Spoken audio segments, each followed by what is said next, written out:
Welcome. This is Megan Mitchell, the founder of Agents of Change Social Work Test Prep, and today I'm going to bring you a very brief overview in our social work shorts of applying for test accommodations. And I just want to preface this by saying I am just relaying information that is out there on the ASWB site. And I hope that if you are applying for accommodations, you will find this a little bit helpful and knowing where to find some of the forms and resources you will need to apply. So I first wanted to start with what is an exam accommodation.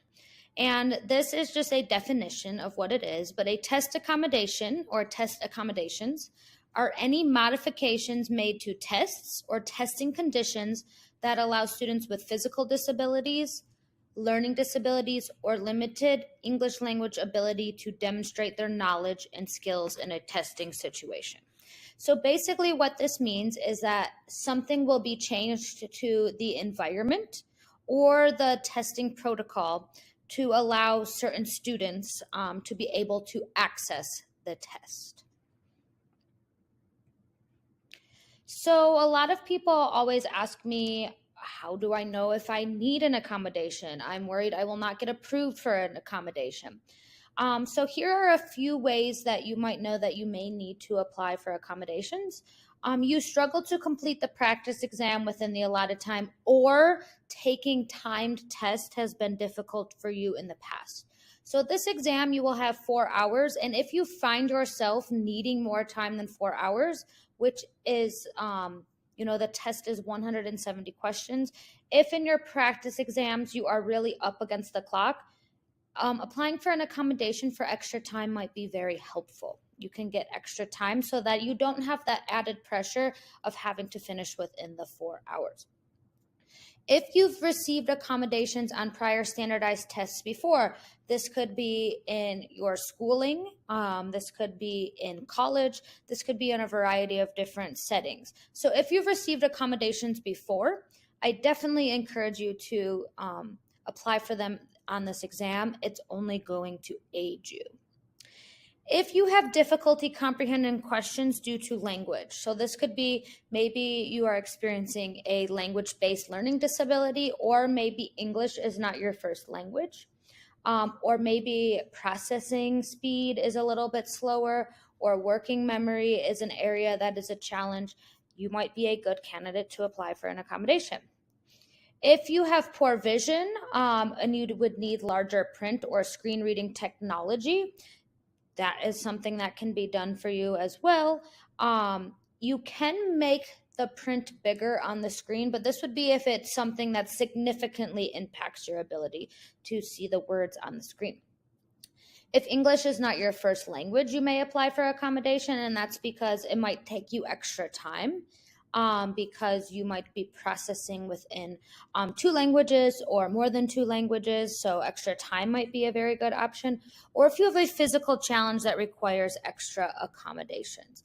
I also want you to know that anxiety could be something that allows you to apply for accommodations. So if test taking anxiety is something that is affecting you, you definitely maybe want to talk to your provider. Extra time or time without distractions, getting a separate testing room might be appropriate for you as well. I also always tell people that are struggling with the exam, so maybe you are a multiple time test taker and you're just really having difficulty breaking through, I always suggest you look into accommodations. Accommodations might be able to help you. It might be able to just give you some extra tools to be able to better access the exam. So a lot of times people ask me, should I apply? Absolutely. So there's different types of ASWB test accommodations. And like I said, this comes directly from the ASWB. You will need some sort of documented disability to qualify for a test accommodation. And a documented disability, these are protected under federal and state law. And all that you have to have documentation of is that you have a physical or mental impairment that limits one or more major life activity. You will fill out the accommodations form with a provider, a healthcare provider, maybe a mental health provider. So they will be able to talk you through if you qualify under this federal protection. The ASWB does cooperate with federal, state, and local legislation, including the Americans with Disabilities Act. You might also need some other non-standard testing arrangements.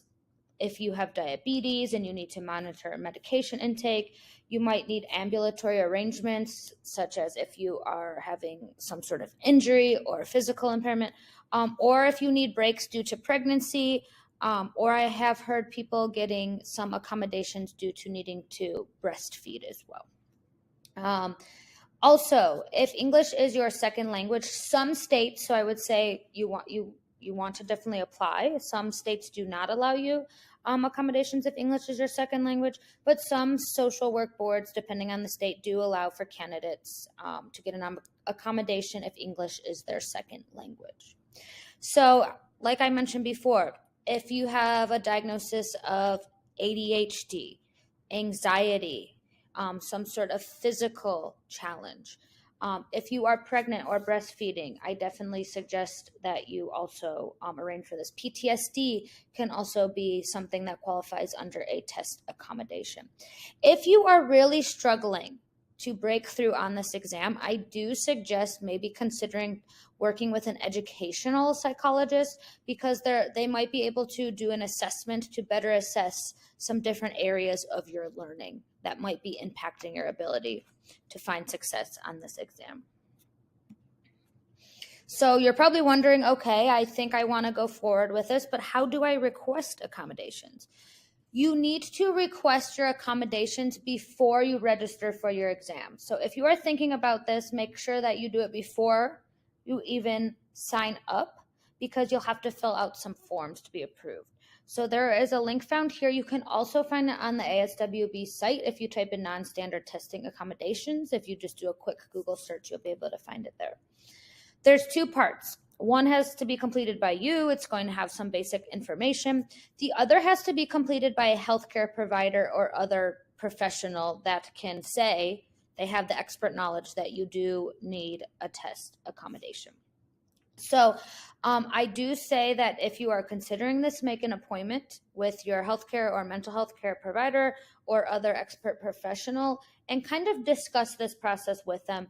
They will be able to kind of guide you in if this is appropriate for you or not. You then want to submit your request. It's paperwork to the ASWB, and then they should notify you within 2 weeks. I would say give or take. With COVID, things have been backed up a little bit, and they will either approve your accommodation, say your accommodation information is not complete, or deny. If you are denied an accommodation, I would suggest reaching out to the board directly and asking for more information about why you have been denied, because maybe there was a reason, or maybe you need to go back to your provider and maybe there's some clarification needed. Part 2 of how to request accommodations. Once you've been approved, so say the board says, yes, you have been approved, then you can register for your exam. And why you have to do it before is because they want to give you the accommodation, so that has to be noted in the system. You'll receive an authorization to test email that will say which accommodations and arrangements you're approved for, and then that information will be sent to Pearson VUE. Depending on what your accommodation and arrangements are, you should be able to schedule by the online portal for Pearson VUE, but you may need to schedule by phone. That information should come when you are given your authorization to test information. Always refer to your authorization to test email. That's going to have all the logistics, all the information you need to schedule, cancel, reschedule your exam. So people always ask me, well, what kind of accommodations can I get? This is going to be very important, because when you fill out your accommodations paperwork, you need to specify which accommodations you need. So you want to make sure that you're very explicit, and you want to make sure that you include all the accommodations you're requesting, because you don't want to have to go back, be reapproved. So I suggest discussing which accommodations you think are appropriate with your provider and making sure that you cover all of your bases and that you are getting the specific arrangements that you need that are specific to your situation. These are just some examples of some common testing accommodations or special arrangements that can be requested. Extended time, this is usually the most common. I've heard of people getting 1, 2, even up to 3 hours extra time to take the exam. A paper and pencil exam. This is a test that's done on the computer, but some people, due to the nature of their disability, may need to have a paper and pencil exam or the option to take a paper and pencil exam. A private room is sometimes an accommodation. This would be good if you're sensitive to noise or you're highly distracted and you think being in a more quiet private room would be helpful to you. Access to a snack or water. Some testing sites may allow you to have water or a snack, but it really depends. So some people might need an accommodation or arrangement to be able to have access to snacks or water as they need it. This is common for people that have felt very faint during the exam or maybe experienced migraines or other medical conditions where they need to have access within that time to snack or water. An English dictionary, this would be if you are applying for English as a second language accommodation. A live test reader, I have heard of this. This would be where someone reads you the test out loud. So this is a very good auditory tool. And then, like we mentioned, ambulatory arrangements. This would be if you have some sort of physical challenge that limits your ability to sit for the exam. Like I said, I just want to be very clear. Make sure you're asking for all of the accommodations that you're requesting up front. So make sure that you talk with that provider so you get all of the accommodations and arrangements that you need to be successful. More information about ASWB accommodations can be found via the links below. There's the non-standard testing arrangements. Like I said, you can do a Google search of this. And then there's also the candidate rules agreement, which are going to go over some of the rules, regulations, procedures for taking the ASWB exam. So like I mentioned, I'm just kind of reiterating and pointing out some of the important information around applying for accommodations on the exam. If you are in doubt, I always suggest you talk to a health provider, mental health provider.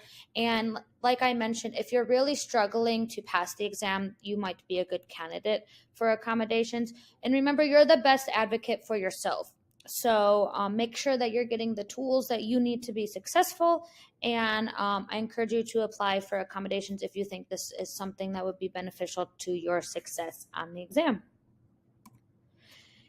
If you are looking for more study content, feel free to check out my paid study materials. You can check that out at topsocialworktestprep.com. If you have any questions, you can reach me via my email below.